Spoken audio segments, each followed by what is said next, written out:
Major രവിയോട് നമുക്ക് പലതരത്തിലുള്ള വിയോജിപ്പുകളുണ്ടാകും. ഒന്നാമത്, അദ്ദേഹം സംഘപരിവാർ അനുഭാവിയാണ്. ആ വിയോജിപ്പ് പരസ്യമായി എല്ലാവരും പ്രകടിപ്പിക്കാറുമുണ്ട്.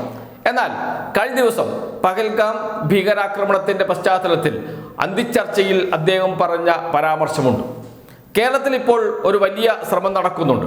അത് രണ്ട് മതവിഭാഗങ്ങളെ രണ്ട് ചേരിയിലാക്കാനുള്ള ശ്രമമാണ്. മതവിദ്വേഷം പടർത്താനുള്ള ശ്രമമാണ്. അതിനെ ആക്കം കൂട്ടാൻ പഹൽഗാം ഭീകരാക്രമണത്തെ ഉപയോഗിക്കാനാണ് കേരളത്തിൽ ശ്രമം നടക്കുന്നത്. കൊല്ലപ്പെട്ടത് ഹിന്ദുക്കളാണ്, കൊലപ്പെടുത്തിയത് ഹിന്ദുക്കൾ, മുസ്ലിങ്ങൾ എന്ന് പറഞ്ഞുകൊണ്ടാണ് എന്നൊക്കെയുള്ള വലിയ ചർച്ചകൾ നടന്നുകൊണ്ടിരിക്കുകയും ചെയ്യുന്നുണ്ട്. അതിനെയെല്ലാം പ്രതിരോധിക്കാൻ മേജർ രവിയുടെ ഈ ഒരു വാക്കുകൾ മതി. അതുകൊണ്ട് തന്നെയാണ് സോഷ്യൽ മീഡിയ ഇപ്പോൾ മേജർ രവിയുടെ ഈ വാക്കുകൾ നന്നായി പ്രചരിപ്പിക്കുന്നത്. കാരണം എന്തുകൊണ്ടാണ് ഭീകരർ ഹിന്ദുക്കൾ, മുസ്ലിങ്ങൾ എന്ന വാക്ക് ഉപയോഗിച്ചത്? എന്തുകൊണ്ടാണ് ഹിന്ദുക്കളെ മാത്രം വെടിവെച്ച് കൊന്നത്? അത് സംബന്ധിച്ചാണ് കൃത്യമായും പട്ടാളക്കാരനായിരുന്ന, മേജറായിരുന്ന, കാശ്മീരിൽ ഏറെക്കാലം പ്രവർത്തിച്ച് പരിചയമുള്ള മേജർ രവി പറഞ്ഞത്. ആ വാക്കുകൾ പ്രേക്ഷകർ കേൾക്കണം, കേൾപ്പിക്കാം. അതിന്റെ ഇടയിൽ ഇവന്മാര് ചില ഡയലോഗ് അടിച്ചിരിക്കുന്നു. ഈ വെടിവെച്ച് കൊല്ലുന്ന സമയത്ത് ഹിന്ദു കോനെ, മുസ്ലിം കോനെ. ഇതിന്റെ അർത്ഥം എന്താണ്? ഇവിടെ ഈ രാജ്യത്ത് അൺട്രസ്റ്റ് ഉണ്ടാക്കുക, ഇവിടെ മനസ്സമാനത്ത് ജീവിക്കുന്ന ഹിന്ദുക്കളെയും മുസ്ലിങ്ങളുടെയും ഇടയ്ക്ക് ഇതുണ്ടാക്കിയിട്ട് ഇത് ഈ ഹിന്ദു കോനെ, മുസൽമാൻ കോനെ എന്ന് ചോദിച്ചിട്ട് ഹിന്ദുക്കളെ മാത്രം വെടിവെച്ച് കൊല്ലുന്ന കാണിക്കുന്ന സമയത്ത് അവരെന്താണ് ഉദ്ദേശിക്കുന്നത്? ഇവിടെ ഹിന്ദുക്കളെ മുഴുവൻ കൊല്ലാൻ വേണ്ടി മുസ്ലിം ഇറങ്ങിയിരിക്കുക എന്നുള്ളൊരു ഈ ഒരു മെസ്സേജ് കൺവേ ചെയ്ത് കഴിഞ്ഞാൽ കാശ്മീർ മാത്രമല്ല പലയിടത്തും ഇതിന്റെ റിപ്രിക്കഷൻസ് ഉണ്ടായിരിക്കും. ഇതുപോലെ തെറ്റിദ്ധാരണകൾ വരുത്തിക്കൊണ്ട് ഉള്ള ഒരു ഭീകരാക്രമണമാണ് ഈ നടന്നിരിക്കുന്നത്. അതിന്റെ ഉള്ളിൽ അത് തന്നെ പെരകത്തുന്ന സമയത്ത് കഴുക്കോൽ ഊര എന്ന് പറയുന്ന പോലെയാണ് ഇതൊന്നും നടക്കുന്നതിന്റെ കൂടുതൽ ഈ ഒരു ഡയലോഗം കിട്ടേക്കാം. ഹിന്ദു കോനെ, മുസ്ലിമാൻ കോനെ. അവന് ഹിന്ദു മുസ്ലിം ഒന്നും ഇല്ല. അവനെ സംബന്ധിച്ചിടത്തോളം ഇന്ത്യക്കാർ, ഞാൻ എന്റെ പടങ്ങളിൽ എഴുതുന്ന ഡയലോഗ് ഇത് തന്നെയാണ്. അവരെ സംബന്ധിച്ചിടത്തോളം ഇവിടെ ഇന്ത്യയിലത്തെ മുസ്ലിംസ് എന്ന് പറഞ്ഞാൽ അങ്ങനെ മുസ്ലിംസ് ഇല്ല. അപ്പൊ ഈ ഒരു ഡയലോഗ് എന്തിനാണ് അവിടെ പറഞ്ഞിരിക്കുന്നത്? ഇത് കേൾക്കുന്നവർ എന്ത് വിചാരിക്കും?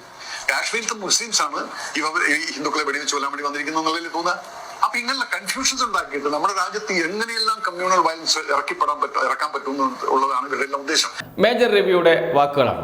അദ്ദേഹം പറയുന്നത് ഹിന്ദു കോനെ, മുസ്ലിം കോനെ എന്ന് ചോദിച്ചത് കൺഫ്യൂഷൻ ഉണ്ടാക്കാൻ വേണ്ടിയിട്ടാണ്. ഇന്ത്യയിൽ വർഗീയ വിദ്വേഷം പടർത്താൻ വേണ്ടിയിട്ടാണ്. അതിലൂടെ ഒരു കലാപത്തിലേക്ക് നീക്കാൻ വേണ്ടിയിട്ടാണ്. അതിനുള്ള ബോധപൂർവമായ ശ്രമമാണ് നടത്തിയത്. ഇത് വിശദമാക്കുകയാണ് കാശ്മീരിൽ ഏറെക്കാലം പ്രവർത്തിച്ച് പരിചയമുള്ള മേജർ കൂടിയായ മേജർ രവി പറയുന്നത്. അദ്ദേഹത്തിൻ്റെ ഈ വാക്കുകൾ വലിയ ആശ്വാസമാണ്. അദ്ദേഹത്തിൻ്റെ ഈ വാക്കുകൾ ഇപ്പോൾ കേരളത്തിൽ വലിയ ചർച്ചയാകുന്നതും അതുകൊണ്ട് തന്നെയാണ്. ഈ സംഭവത്തെ ഉയർത്തിപ്പിടിച്ച് വലിയ തോതിൽ വർഗീയ വിദ്വേഷം പടർത്താൻ എല്ലാ ശ്രമങ്ങളും നടക്കുന്നുണ്ട്. സോഷ്യൽ മീഡിയയിൽ അതിൻ്റെ ശ്രമങ്ങൾ ആദ്യഘട്ടത്തിൽ തന്നെ ആരംഭിച്ചിരുന്നു. സംഘപരിവാറിന്റെ മുതിർന്ന നേതാക്കൾ പോലും ഇത്തരം അഭിപ്രായങ്ങൾ പറഞ്ഞു തുടങ്ങിയിട്ടുണ്ട്. അതിനെ ചൂടുപിടിച്ചുകൊണ്ട് താഴെ തട്ടുവരെ സോഷ്യൽ മീഡിയയിൽ ഇത്തരം വിഷയങ്ങളെക്കുറിച്ചുള്ള ചർച്ചകൾ നടന്നുകൊണ്ടിരിക്കുന്നു. മനുഷ്യരുടെ മനസ്സിലേക്ക് വീണ്ടും വർഗീയത കുത്തിവെക്കാനുള്ള ശ്രമങ്ങൾ നടത്തിക്കൊണ്ടിരിക്കുന്നു. ജനങ്ങളെ ഭിന്നിപ്പിക്കാനുള്ള ശ്രമങ്ങൾ നടത്തിക്കൊണ്ടിരിക്കുന്നു. എന്താണ് ഭീകരരുടെ ആവശ്യം? ഇന്ത്യയിൽ കുത്തിത്തിരിപ്പുണ്ടാക്കുക, ഇന്ത്യയിൽ പ്രശ്നങ്ങൾ ഉണ്ടാക്കുക. അങ്ങനെ ഇന്ത്യയിൽ ഇരുവിഭാഗങ്ങളായി തിരിഞ്ഞ് ഏറ്റുമുട്ടലുകളൊക്കെ ഉണ്ടായിക്കഴിഞ്ഞാൽ ഇന്ത്യ ഒരു കലുഷിത രാജ്യമായി മാറും. അങ്ങനെ ഒറ്റക്കെട്ടായി നിൽക്കേണ്ട ഇന്ത്യയെ പല തട്ടിൽ വിഭജിക്കാൻ അതിലൂടെ കഴിയും. അത് ഇന്ത്യയുടെ സാമ്പത്തിക അടിത്തറയെ, ഇന്ത്യയുടെ മുന്നേറ്റത്തെ തടയാൻ വഴിവെക്കും. അത് വേണ്ടത് ഭീകരർക്കാണ്. അതിനാണ് അവർ ശ്രമിച്ചുകൊണ്ടിരിക്കുന്നത്. നമ്മുടെ രാജ്യത്തെ തകർക്കാൻ ശ്രമങ്ങളാണ് നടത്തിക്കൊണ്ടിരിക്കുന്നത്. അതിന് ഉള്ള എളുപ്പ വഴി ജനങ്ങളെ തമ്മിൽ തല്ലിപ്പിക്കുക എന്നതാണ്. അതിനു വേണ്ടിയിട്ടാണ് ഇത്തരം വാക്കുകൾ, ഇത്തരം പരാമർശങ്ങൾ അവർ ഉപയോഗിച്ചത് എന്നാണ് അനുഭവ ജ്ഞാനമുള്ള, അനുഭവ സമ്പത്തുള്ള മേജർ രവി പറയുന്നത്.